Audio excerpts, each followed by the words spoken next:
come to Slovenia. Oh my god, we really are like two fucking, Yeah, like two yobbers, man. dude, it's actually so good because like I was doing a bit of solo travel in England, and I like didn't have anyone here. I had to make all friends over there, and I was like, I don't even know what I'm doing here, dude. I've got you, I've got JJ, like I can go around to all the spots that like all the locals like and all that sort of stuff, and for me that's like so good. Yeah. It's brilliant. You've been in Europe for what, over 2 weeks? Close to a month now. Nah, over a month. It's like 32 days total, something like that. Yeah. Yeah. We had a quite nice sightseeing yesterday, basically. Oh, dude. All day long. I honestly don't recall. Like, you messaged me. You're like, hey, I'm coming to Europe next year. And I was in the process, I think, probably buying Rammstein tickets. I think it was even earlier. It was earlier that I was like, yeah, I'm coming to Europe. I'll probably come for these dates. And it just so happened that Rammstein lined up really well. And I thought, dude, this is perfect. I'm like, I get a local tour guide. I get to meet you in person. Yeah. Like, these That's surreal. 7 years? Yeah. More maybe. 2016? Yeah. I mean, you were like, I can't imagine where I'd be if you hadn't made those montages. Oh, dude. Like, legit, it was just that's Yeah. what it was. Because, I didn't go out, like, ask someone, hey, could you, but it's just something you did. You just enjoyed the content so much, you're like, fuck. let me just throw all these funny clips of Orange smacking flies and ranting. I think the very first one I rendered on a shitty laptop. It was like single core, 2 gigahertz, 4 gig of RAM. I went paintballing. I came back an hour and a half later and it was still rendering. Oh my God. And it's like, I lifted the laptop up, touched the desk, and the desk was like scorched. This thing was a piece of shit, man. Damn. And then I eventually got my newer laptop, which was like, it's dual core, and it was like, I don't know how many gigahertz. It was like a fairly new i5 at the time. It's like plenty of RAM. It had its own dedicated graphics, which was dog shit, but man. I think we all started on like some really, really crappy PC. Oh, and God. you work your way through the addiction, basically. Like, until you've got the RTX, GTXs, like the graphics card costs more than like 5 of your initial computers. Dude, I think I'll send you a picture of my current setup for you to put on the podcast, and it's like insane. And I don't even make content anymore. I like literally use it to play games with my mates. It's like 16 core, 32 gig RAM, 4090, fucking DSLR camera. Like a full setup. Yeah, but it is all remnants from the content creation days. So it's not like it was a total waste of money. But also it'll last a long time for me. And I can use things like the camera. I should have taken it here. I should have come to Europe and taken it with me. But now I know the next time I go overseas or go on holidays, I'll bring my camera, get some good shots, maybe buy a better lens, and just like capture some memories. Yeah. How do you like the whole switch from making memories online and making them in real life? Like the whole, because to me, from the moment that I picked you up at the airport, it was like, no homo, sparks were flying, like just a good bromance vibe. And I had the same thing with Remy, I had the same thing with Brainfart, somebody else that I met, but like the whole meeting someone that you used to be friends with online. It's surreal, hey? It's absolutely surreal. Like, you don't realize like how close you are with these people until either you look back on it or you meet them in real life, and they basically know like the ins and outs of your life because you're like talking with them, like you're playing games with them every day, you're doing all this sort of stuff, and then you take it to the road, the airport, the park, and you're just like, it's totally different, man. But it's so much better because you know both of you know each other so well. Like, we've known each other more than half a decade. Yeah. And it's like, finally, we're here in person. We're gonna go do some shit together. Like, dude, Rammstein. There was... Never been to a Rammstein concert. I probably will never go again. Not because I don't want to, but it's like, just the timing, The cost to get to Europe, all that sort of stuff. It's like, it's difficult to line up, and I'm ecstatic that we managed to line that up. Dude, I was enjoying seeing you enjoy almost Dude. more than I did, because Yeah. it was like my 5th time there. Yeah. Sort of used to it, but it's just such a good thing. And like you're saying, like it's you're using the opportunity as soon as it arises, they grab it. Oh, dude, you can't let things go like that. I don't think I was like that when I was gaming. I feel like I was a little bit more like, yeah, something else will come, you know, like yeah, a little bit picky. It's true, because like you're in a mindset where you're playing games every day, right? So you play like the same game every day, and you just sort of rinse and repeat. You're like, oh, if this match is a flop, then we'll just like start all over again. But in real life, it's like the total opposite. You have one shot to like properly make it, and then like that's it. I think, because what I was really I wanted to open up is, when we met, we had a little brief discussion. I know this for next time is essentially I have to mount a phone into my car, because I think we have a total of like probably 12, 16 hours of conversation. We spent so long in that bloody car. Yeah. That absolute fucking beast. So many discussions, and one thing you mentioned is that you no longer play the game, which to me is like a massive smile on my face. Oh, dude. It's good. Like, I feel like War Thunder in particular, and any game similar to War Thunder, is like borderline, like it's very toxic. Like the relationship you have with a game like War Thunder, where the aim is essentially just to never-endingly grind, and not to grind for the purpose of grinding, like a game like RuneScape, for example, where like the whole premise of the game is grinding, and that is the gameplay. Whereas with War Thunder, the game is to like, you know, get your top tier, unlock this, unlock that, and then play with those. So like the real gameplay doesn't actually start until you sink your soul and several hours into the game. And it's really like, it's really bad. And then you take a step back from it, and you actually realize that, hey, you can have a much more healthy relationship with video games. And like I can still play for 10 hours a day. There are days where I still do, but I'm almost always with my mates. It's almost always social, or if we're like, perhaps we're playing a survival game and everyone's offline, I'm the only one online, I'll just do some like grinding for my mates, right? And that is a better way to like experience video games, I think. Yeah. In a social context, and with it being the sort of side hoe, if you will. Yeah. Like the side chick. I see a lot of people, they use the excuse in gaming where it's like, they justify the fact they're spending so much time online because in real life, they don't have a lot of friends. So they make the friends online, and it's justifiable, but I've met all these amazing people. How many of them have you actually spent quality time with in real life? And I don't mean like just met them once, but like, because my thought process now is like, how can I get to Australia? Or how can we meet halfway? You know, how can I involve, you know, a bunch of other dudes I've met, like Remy and Kozak? Can we all make like a giant meetup somewhere? You know, if you're gonna go back to Europe sometime, hell, it doesn't have to be here, Slovenia. Like maybe I'll go halfway to meet you there. It's how much of that time are you actually spending actively trying to go from your little comfort zone and your little man cave outside and seeing these people and pursuing them? Because it is a comfort zone, though. It really is. That's all it is, really. And you learn that once you can push yourself a little bit outside, you don't have to go far, just a little bit. You just experience a whole new side of the world that is just like incredible. And like, it's not all bad, like meeting all these people online with video games, because you can do that and you can spend some time with them online, but try and transition it to like going out a bit more, meeting these people in real life.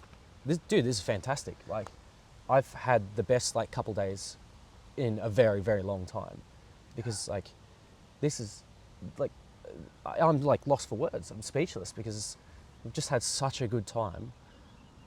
And it was just one day. I mean, with me, you just spent one day basically, and today, and that's it. Like, you're leaving tomorrow, and we saw, hell, I saw more of the country than I usually do. You know, it even got me out of my own comfort zone of living in my own country, city, and actually going somewhere and seeing something new. It does make you appreciate a lot of things, and that goes for like friends IRL as well.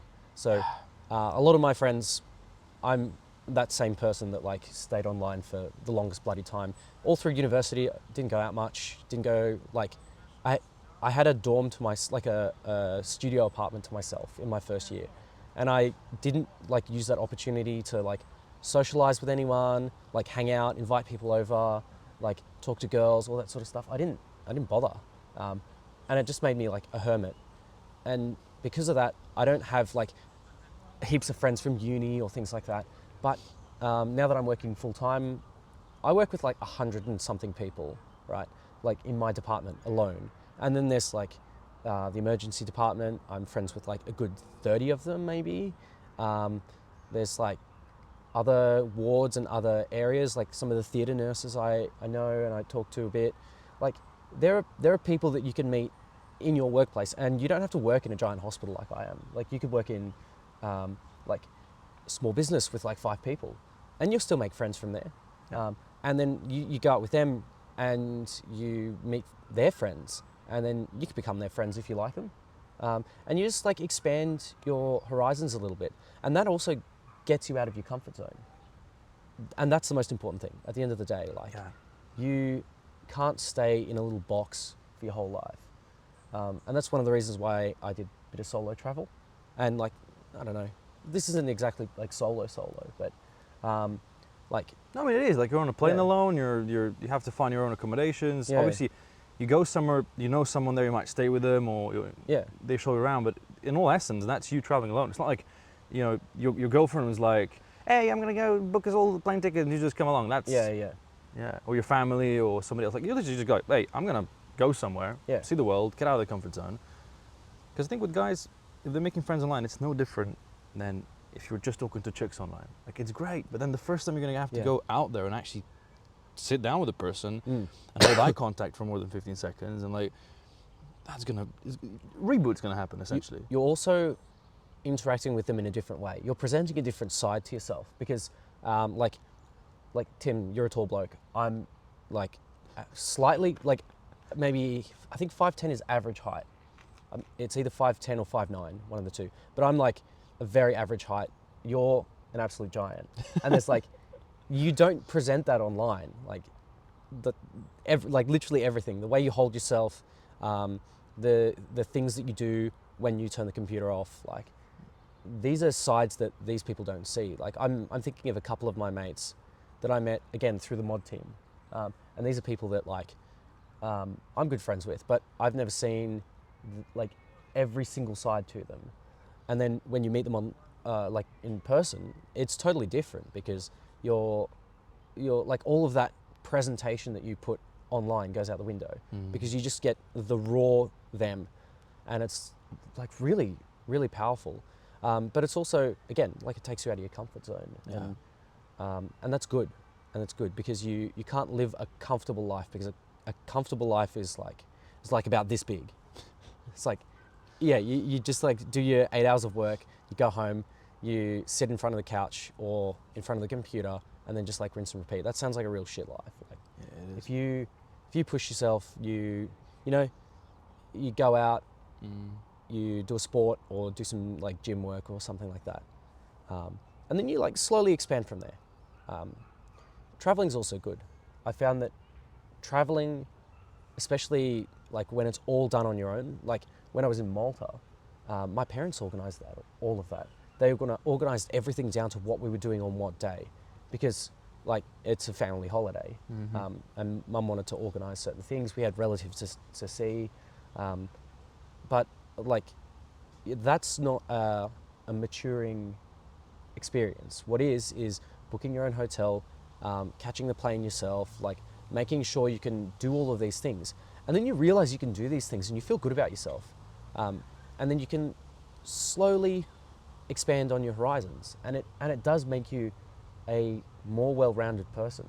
Just like seeing different people, seeing different cultures. Like I can understand now why the like 19-year-old white girls finish high school and want to go and travel and see the world, because you do grow a bit out of it. Like it's something that I think every young person should do, and you don't have to go far.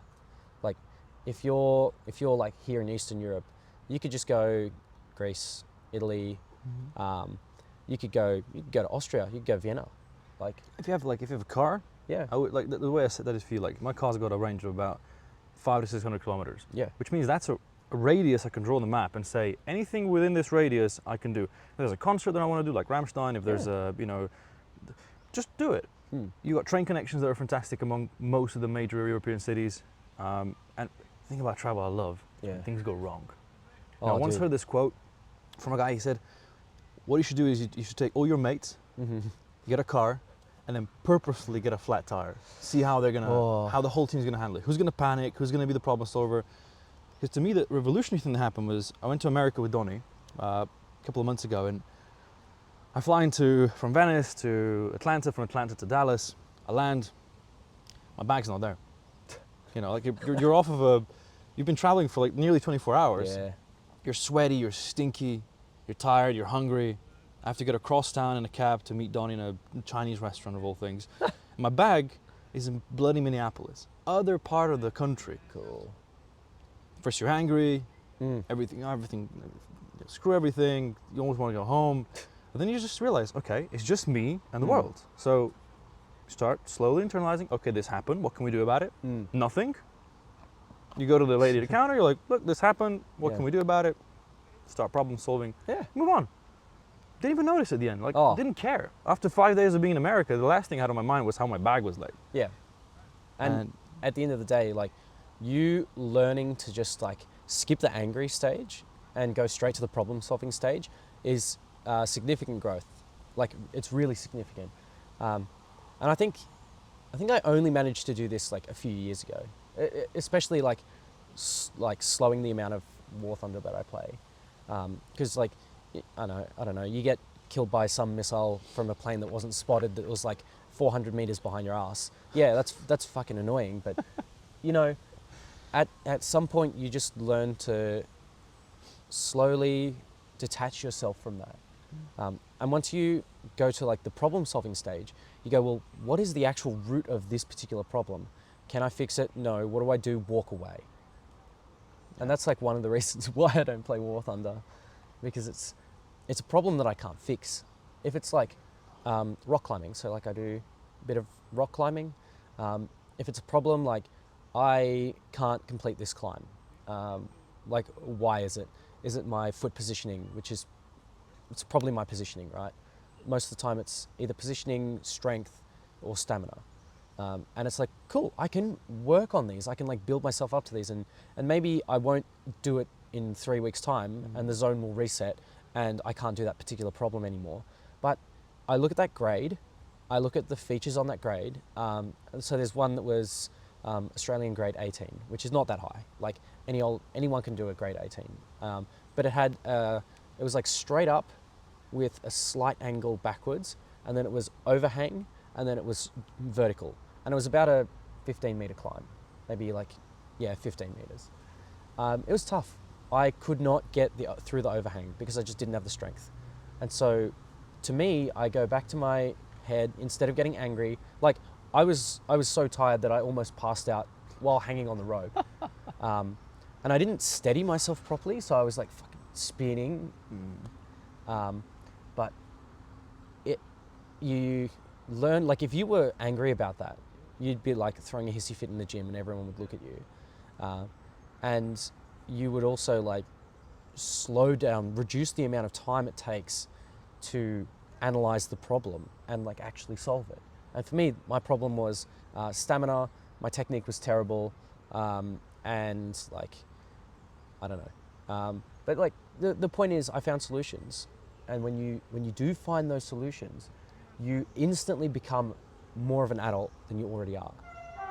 And that's worth its weight in gold, because every single problem that you come across makes you a better person. Yeah, it's an opportunity to grow. Oh, dude, absolutely. Yeah, it's exactly what you describe. It's like men are problem solvers.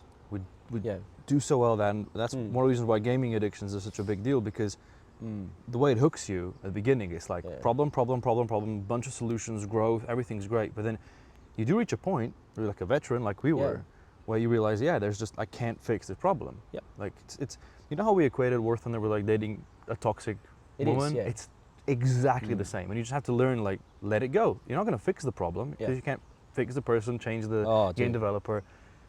And it's, once you start getting out of the world, you realize those problems are the same. Yep. It's the same thing, but you can actually work on these problems. Like, you can't go into the source code of the game and tidy it up, fix it up, whatever. Or you can't go and, even as a content creator, pushing for things like battle rating decompression, certain planes that were like supersonic performance, fighting things that were topping out at like 950 kilometers per hour, no missiles, no nothing. Like, you have problems like these, but you can actually solve them, right? You can like save your money and buy a house, a car, whatever you want, right? That's a problem you can solve. You're like, how do I get to work? My car, right? My car's a shitbox. I want to get a better one, right? You develop a plan and you break it down from the goal. The way my brother said it, you reverse engineer it, which is like a very standard, very like well discussed problem solving skill. You just like reverse engineer it. So you say, what do I want? Something for me. I would love some sort of girlfriend, right? How am I going to achieve this? By being more desirable, essentially. How do I do that? I need to work on my discipline. I need to work on, and then like you can see me like breaking it down. And this is just like on the fly. So you can't work on your height, for example, so you're not gonna. No. Because what would happen if everything you do, and this is easy to do for a lot of like guys, they'll focus on one thing they can't change. Yeah. Continue focusing on that thing. Yeah. Helplessness. I think both you and I had the same thing in the game where like you feel hopeless. It's like we try everything. Unless you're gonna go release what was it, secret documents and stuff. It's like you're really trying to. No, like unless I'm physically gonna go there to their HQ and like tie them up, and No. it's not gonna happen. No, and you and I, in our content, we both tried, and like all content creators around us also tried. Like, I remember the days where there was a battle rating change, and there was like a 3-minute video from Mags, and he was furious, and you could tell he was furious, and it came across in the mic, and it's tough to do, by the way. Like when I'm pissed off and I'm recording, I don't sound pissed off. I sound a little bit more assertive, but I don't sound pissed off. It takes a lot to actually sound pissed off on camera when your default is just like chill, right? Or maybe not even just chill, just like matter of fact. Yeah. But like, yeah, you go out and you remove yourselves from places where you're gonna find problems. And if you find that you're getting like genuinely a lot of life stress from like certain video games, it's time for like a change up. Yeah. It's time for a switch up, because you simply need to do things that are beneficial for you. And if you don't do things that are beneficial for you, the inverse is immediately true. You're doing things that are to your detriment. So if you're sitting around sedentary, you'll develop like I've got varicose veins in my ankle, right? So a varicose vein happens when you are sedentary for a long time, and the veins like come out to the surface. Basically because like the blood pools in, it mostly happens in your legs. Like you see it in old people. I've got like a few varicose veins in my ankle because I sat at a computer for a long time, and it's really like you can start to see effects of your like decisions in your 20s. And a varicose vein is fine; it's just cosmetic. Like, but if you're doing this into your 30s and 40s, you'll find it's harder to lose weight.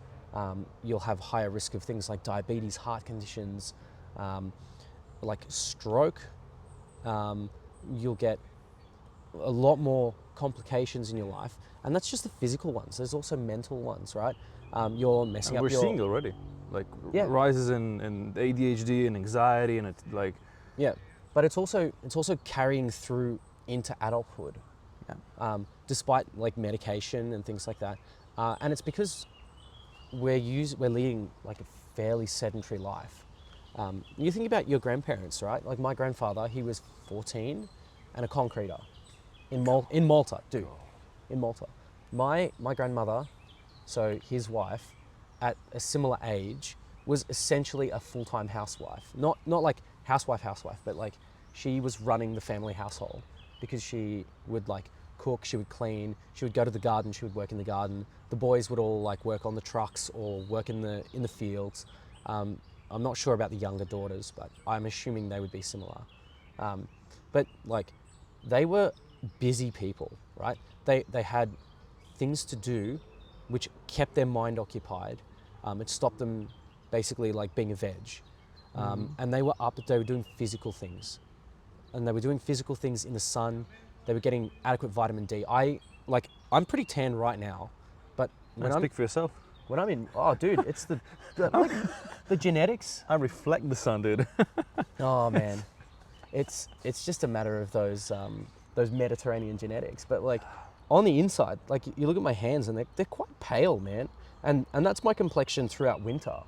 So in winter, I don't get that much sun. Like my work, like I literally work in a basement. Like that's where radiology is because radiation, right?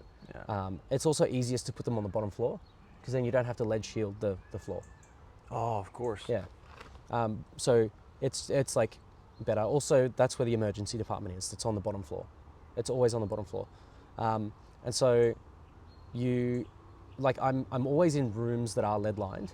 The only exception is there's one emergency department CT scanner that has, so you open the double doors to the scanner room and you've got like a little atrium, like a little glass atrium where you've got some nice like plants and stuff. But that's like one room in the whole department. That you probably spend a very small amount of time in. Yeah, ever. a little more now because I'm CT trained, but like it's not very common, right? And I don't get that much. I'm also a shift worker. So it's really hard for me to go out, get sun early in the morning, and your circadian rhythms are always out as a shift worker. So I'm always like a bit more pale than everyone else. And unless I make a conscious effort to like go out and get some sunlight, there's a serious like health risk there. And just by like being a gamer, you do that by default because you're inside. You can't go play video games outside. I mean, you're essentially voluntarily being a shift worker when you're being a gamer. That too, yeah. And there's a lot of downsides to shift work. Yeah, you're also staying up really late. Yeah. And it's easy to do. Yeah. I've done it. I've done all nighters. And then comes like shit food they're going to be eating and energy drinks and... Yep. And the lack of movement. Yeah. The lack of movement's big, man. I reckon like even as you play games, right? I would, if you're going to play for like 12 hours, say, 12 hours is a long time, but like I'm being generous here. If you're going to play for 12 hours, I would say at the 6 hour mark, get up, go to the gym, or like get up, go cook something, like go and actually like do something, do some chores, run some errands, do something to like get out of the house, break it up. It's a great mind reset, especially if you're having crap games. It's a really good mind reset because you like really struggle if you carry on for those like next few hours. You will struggle a lot more. Go cook something. Go get some good food in you. Like it doesn't have to be anything super fancy. Like you shouldn't just be making like hot pockets or like pies or something like that. Like when I say pies, I mean like the ones you buy in the frozen section that you just like chuck in the oven. Go make something. Go make like a tomato sauce or something, like a Napolitana sauce. That's fun, man. You just like sitting there, you just chopping tomatoes or. And it's simple. Like cooking is so easy. Oh, dude, it's like child's play. And the best bit is, for things like a Napolitano sauce, you're like rendering it down over time, and in the meantime, you can put that on like the lowest heat ever, and just go and play video games. Yeah. And then come back to it like after every couple matches or like Guilty pleasure. I've done after that every sometimes. few deaths. Oh, I do it all the time. I still do it. Go on the PlayStation and meanwhile I'm cooking. Oh, dude, so good. Yeah. Plus you can make a huge batch of it. Right? Like if you're gonna make like let's say bolognese. Yeah. Like don't make just one portion of it. Nah. Make like 20 portions. And it'll be better that way because you'll render it down and it'll be like super tasty. Yeah.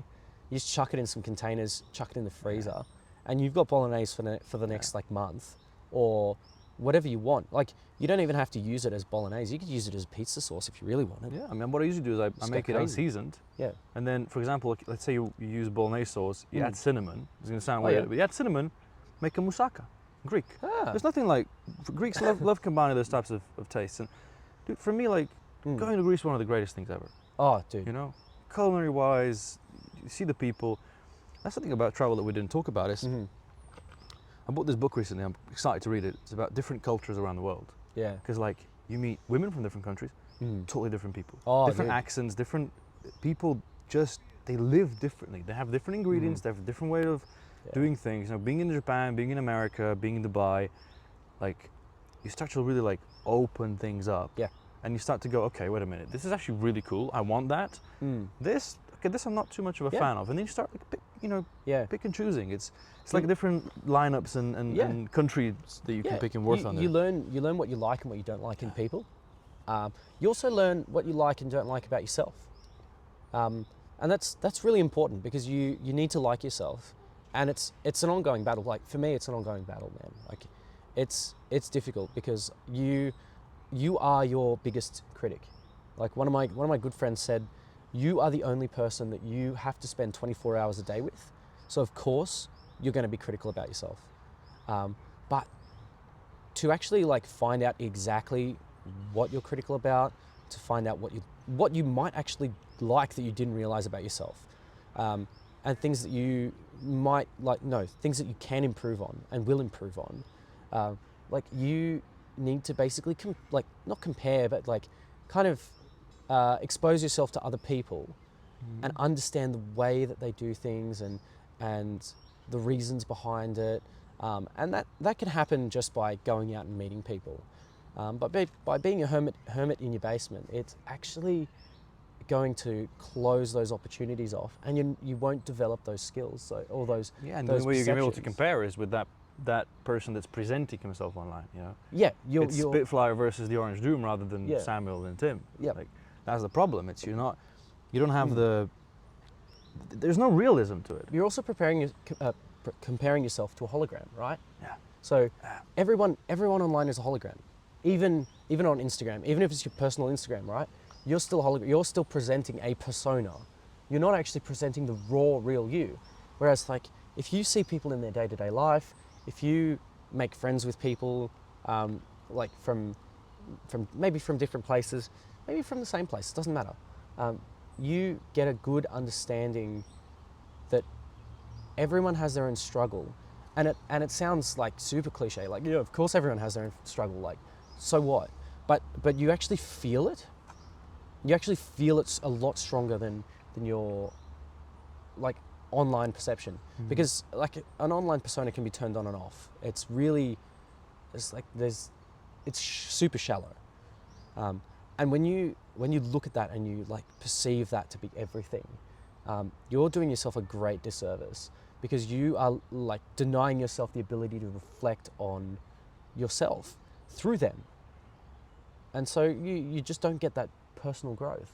Like coming out here, traveling, talking to people, like been having chats with like people at the beach when I was in Malta.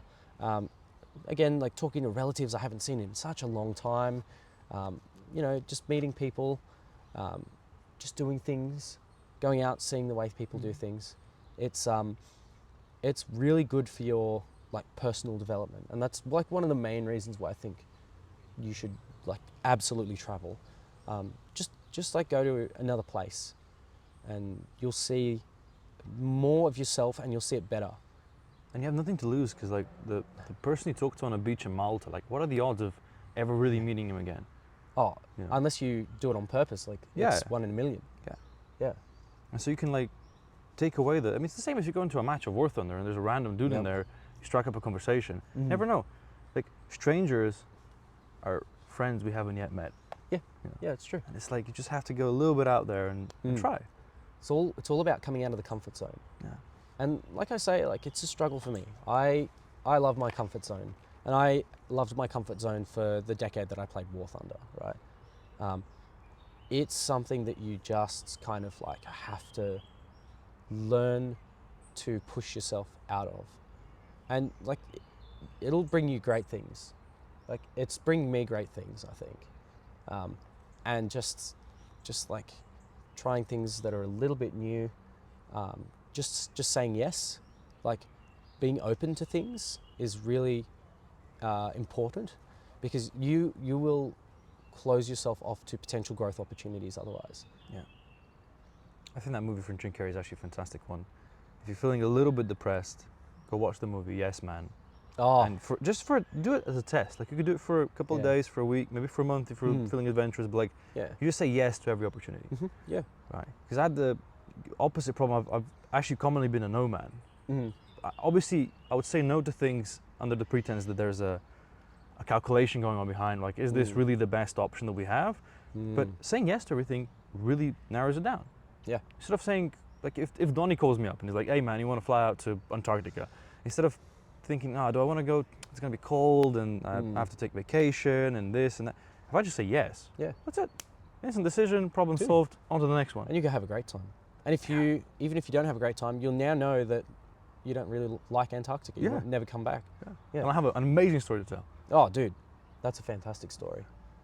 I had a friend that that actually went to Antarctica. Oh my God. She went on a research ship, right? And this like whole experience for her was really, really like brilliant. She's like chatting with researchers about their work, like learning about the actual environment in Antarctica, like just seeing it, and it was, oh man, like the Drake Passage, like this is fantastic stuff. And again, like it doesn't have to be as extreme as Antarctica. You don't have to be like Ernest Shackleton and like go on some crazy voyage. But like if you make an effort to just like, I don't know, go up the coast a bit, or you know, go on a budget flight in off season or something like that, and just like go and do something like walk around Vienna or like book a tour. You'll see some like crazy things. And it's funny you brought up that Jim Carrey movie, because it is a Jim Carrey movie, right? Like it's goofy. Yeah. But I tell you what, man, comedians have a genius way of laying information into their jokes. And the story, like the actual like message that you get from Yes Man is like, if you say yes, I can't remember the exact plot, but I remember like there was a situation where he like needed to speak Korean or something like that. He needed to fly a plane, and because he'd said yes to all of these things, he could like go and do all of these things and like save the day, basically. Well, equivalently, he said yes to the opportunity of a problem to which you could then learn a solution. Yeah.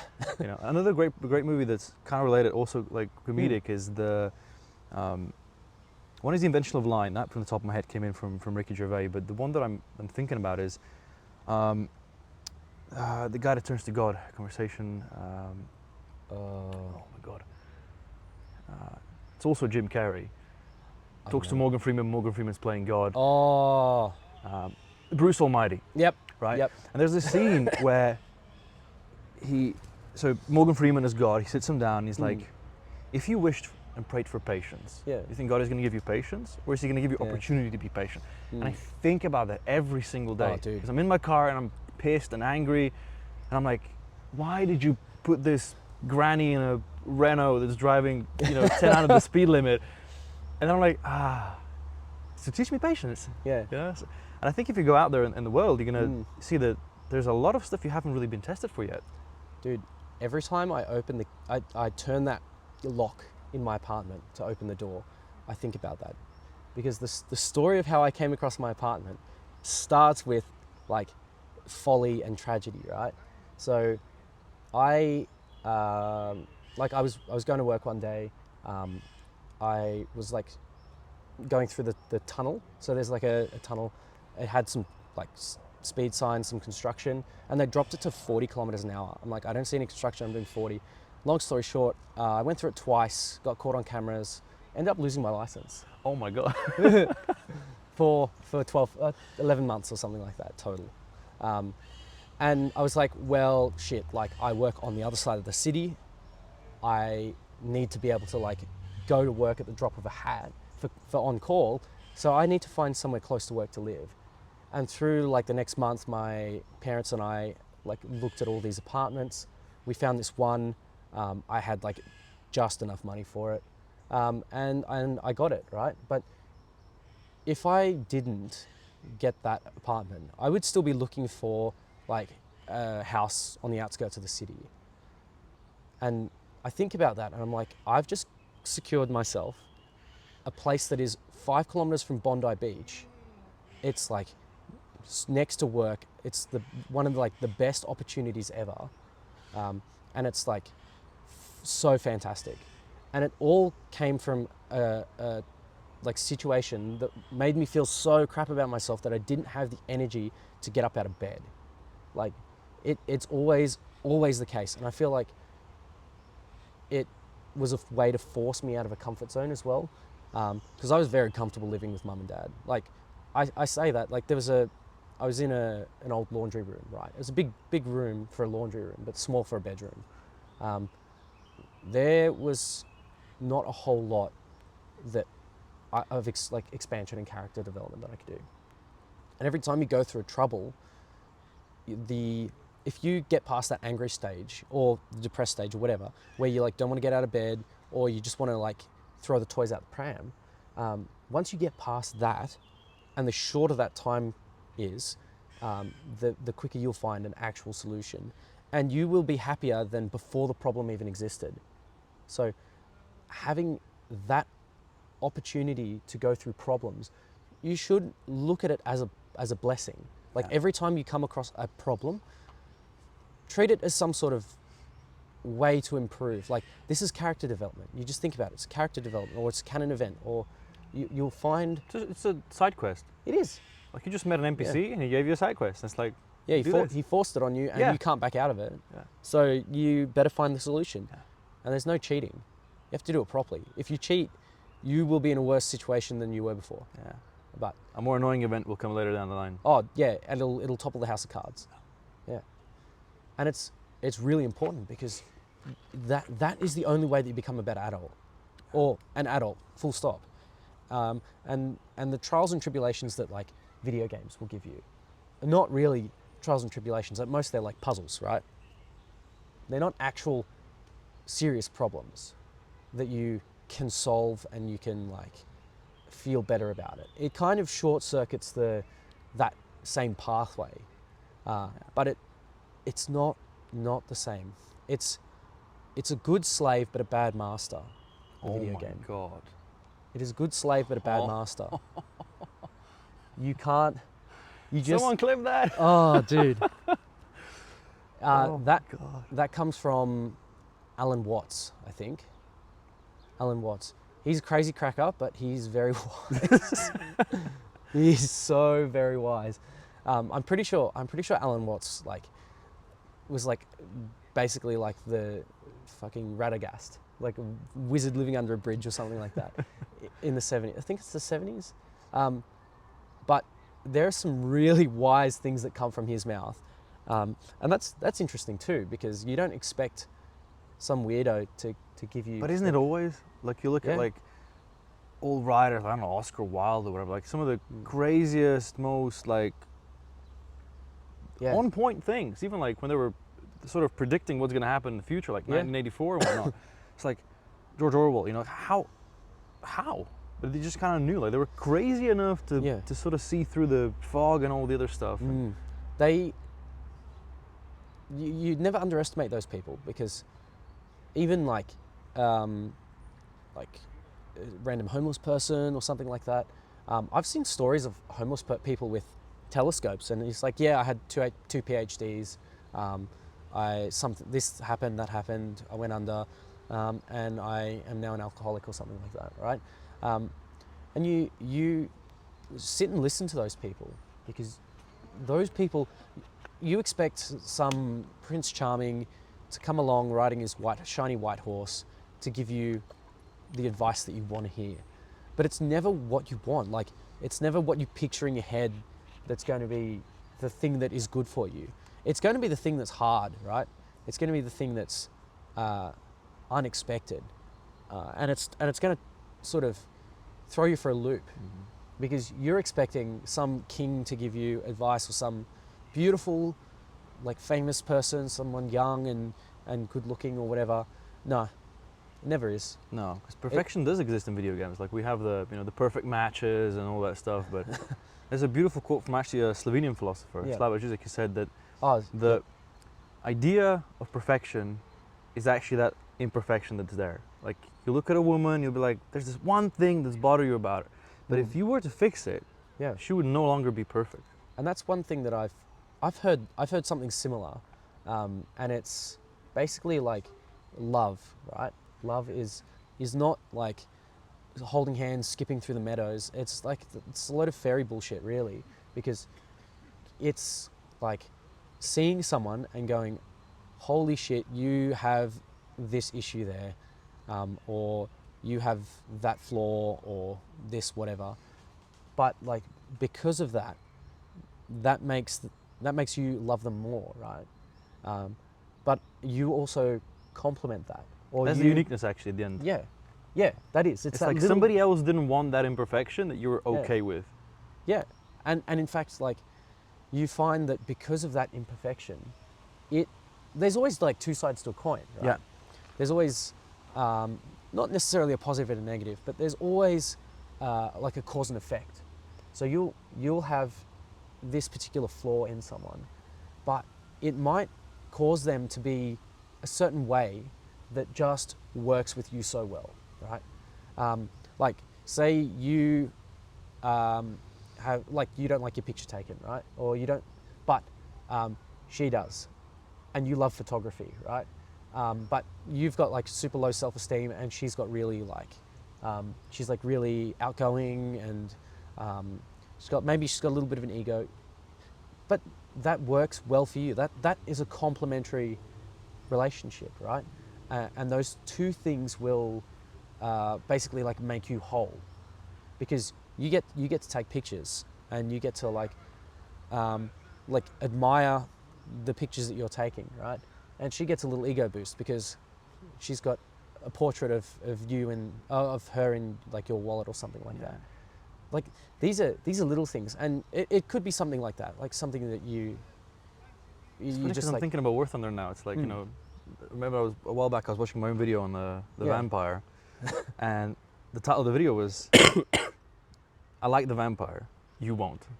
The whole premise being is that the plane was bad. It wasn't good. Bad battle rating, up tiers, but if you have the specific playstyle, you're gonna love it. Yeah. So it's like, you just have to find the person with whom you're gonna have that playstyle. The best bit is to find the plane that complements that and fly it in a two-man squad. Oh, dude. Dude, it's that. It's that, but like in real life and out of your comfort zone. So you don't want two turn fighters to be dating. You want a boom and zoomer and a turn fighter. Literally. Like, perfect match. Literally, this is the metaphor, right? But yeah. That'll be my next Tinder description. I'll be like looking for a boom and zoomer. Oh jeez, I'm sure that'll get plenty of women. And that'll get so many. They'll just maybe come get them flocking. question. They'll probably ask, what is a boom and a zoomer? Yeah. Then you can make up whatever story you want. Oh jeez, you gotta get the matches first though. Yeah. It's interesting though.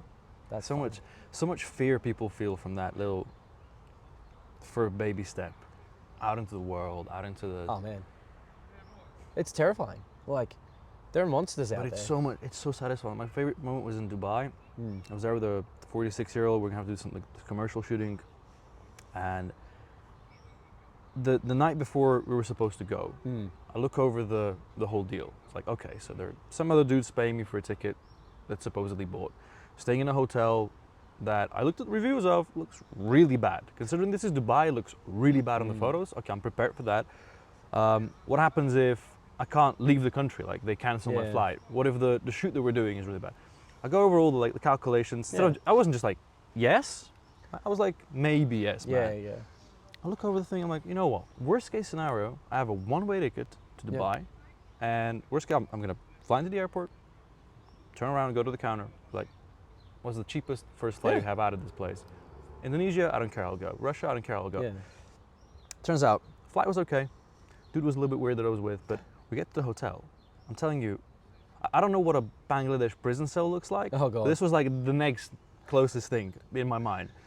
And it's funny because he's a 46-year-old man, married, 2 kids, and it's as if all his confidence, his cojones just disappeared. He was like, I'm okay sleeping here. I'm like, dude, you stay in this room for another 30 minutes, you're gonna be playing checkers with fucking cockroaches. Yeah. It was that bad.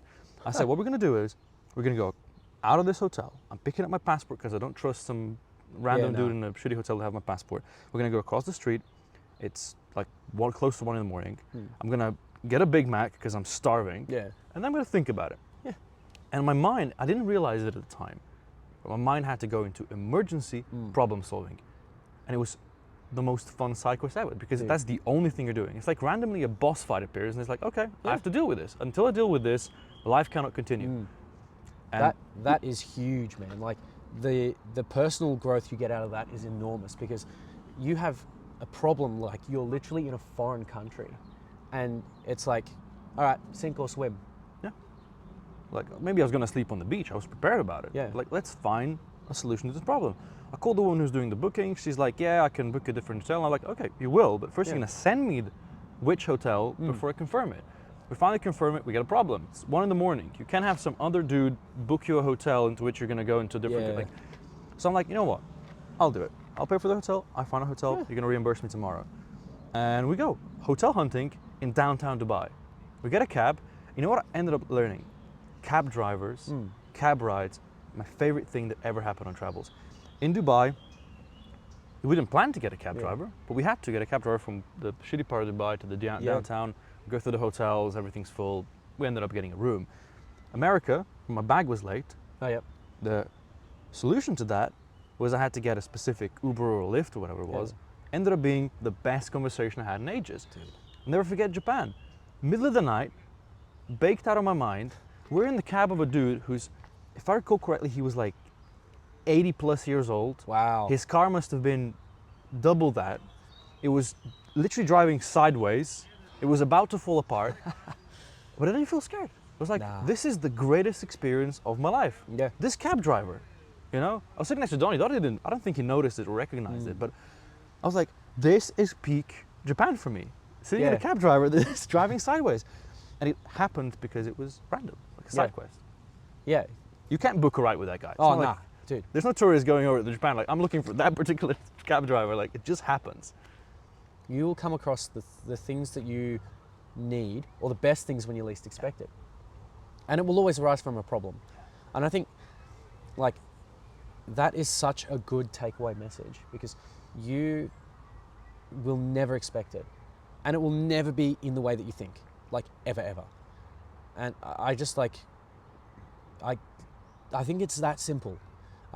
You just ride the wave, man. Like you'll come across this big like 7-8 meter wave. It'll be like towering above you. You'll be like, what the fuck is this? And it's sink or swim.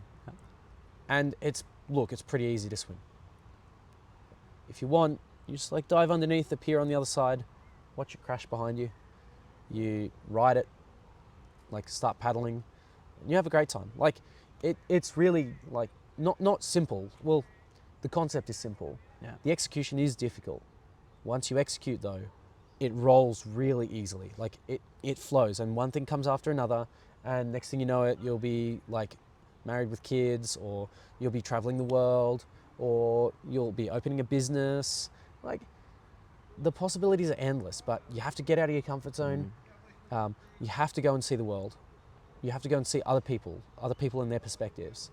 And you just have to like take the problems as a little side quest. Yeah, it's a blessing.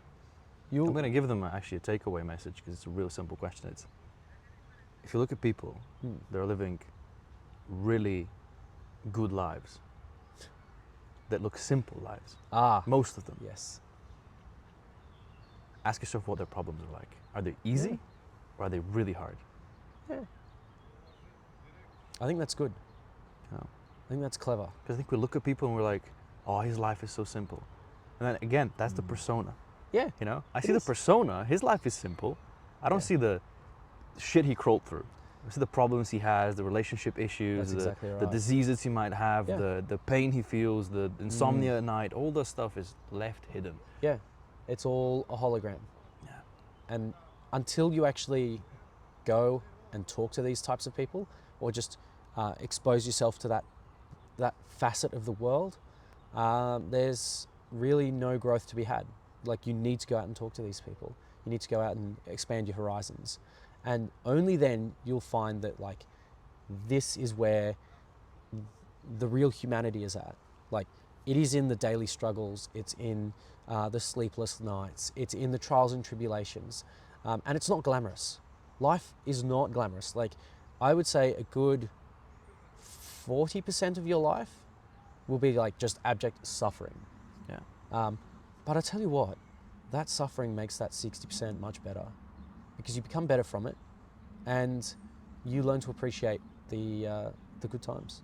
Well, as far as I'm aware, beyond the age of 25, you're just dying. So both of us, Yeah. we're just decomposing at this point. Yeah, well, there's like literally no more physical like development left for us. The frontal lobe is supposedly fully developed.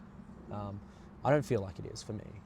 I think we have this misconception that because now we age so long, like we have the option to live till 80, 90, 100, that there's more life to come. So I can throw away my life on the video games, and I'll find a girlfriend later, I'll start a business later, like I still have plenty of time.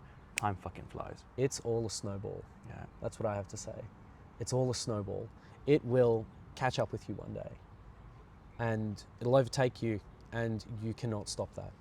Yeah. So every year, you know, the percentage, when you're age of 1 year is 1 of your life. Yeah. Every year, that percentage starts to get smaller. And it's just gonna, like, talk to old people. Old people are like, dude, time's just, you know, which is funny, because if I think about my grandmother, she doesn't really do much. You know, she does a little bit around the garden, she'll watch some TV. In my mind, it feels like she has all the time in the world. Yeah. But realistically for her, time is just skyrocketing. It goes quick. Yeah. But she's lived a life. Yeah, You know, she's gone and done things. Yeah. She's gone and done Family, things. built houses, bought houses, saw people die. Yeah, she's lived through revolution and war. Yeah. Yeah. She was locked in a camp having to eat orange peels. Like, that will make you think a bit different. That's struggle. That's actually That's a real struggle. Yeah. We don't have to go through that, No. but we also do at the same time. Like, we won't be eating orange peels, but certainly, you know, we'll be staying up late at night doing work. We'll be drinking sugary cocktails and plastic infused food and yeah, but we pay the price for that. You pay the price for your own actions, right? Like, if you suffer now, you can drink like nice cocktails later on, but you need to put in work. You need to get out of your comfort zone, and only then you can like sit on your laurels for a little bit, for about this long, a little bit of time, and then you go back to carving a path through the jungle. You also have to keep in mind that, you know, the whole epigenetics, which a lot of people don't think about, is that everything that we do is slowly being written into the genes that are moving forward. But it's also just like straight up taught to your kids. Like, if you're a lazy cunt, then your kids will probably be lazy too. Yeah, live by example. Yeah. Shall we call it here? That was amazing, dude. That was dope.